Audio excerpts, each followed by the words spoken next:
my name is Marilyn. I'm a financial administrator, and on Wild Apricot, I would rate it as a 5.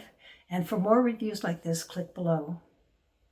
A long time ago, back in 2004, I was using member clicks, and I needed to change my position. I was moving from a state organization to a national, moving up. And I had to find something that other people could manage, software that they could run. And MemberClicks was not it. It was just too confusing. No one else could understand it. It took a real computer person to really understand what was going on with it. So we switched to Wild Apricot. And I am so glad we did. I've been using it ever since. And now we have a history in Wild Apricot back from, actually, I'm sorry, that was 2013. We have a history from 2013 of everything that's happened with all of our members. We chose Wild Apricot because it was very logical. So I could say, for example, to the membership manager, here's your section, and you can use these functions, and this is how they work.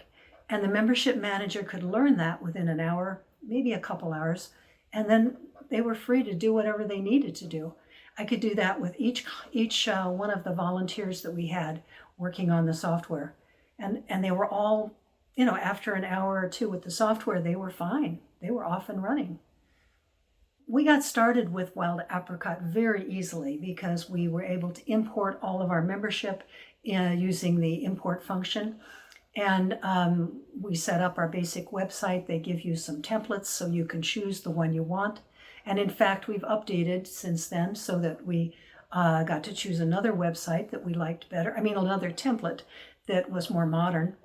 And so we just keep moving forward with it. And it does take, if you want to switch templates, you have to spend some time on it. But it's not that hard. It's really not hard to get up to speed on it. With Wild Apricot, we have found that we can do almost everything we have to do. Now, there's sometimes when it's a little bit circuitous, and sometimes we have to write down instructions so we can remember how to do something, because things that you don't do very often, you have to remember where it's hidden in the program sometimes. But the help is very good. The support documents are excellent, and there's an online help which will guide you. The people there are almost always available to guide you through whatever you need to do. So almost always we have found that we could do anything we needed to do with Wild Apricot. It was very flexible and had all the features that were necessary. Perhaps not all the features we wanted, but all the features we needed.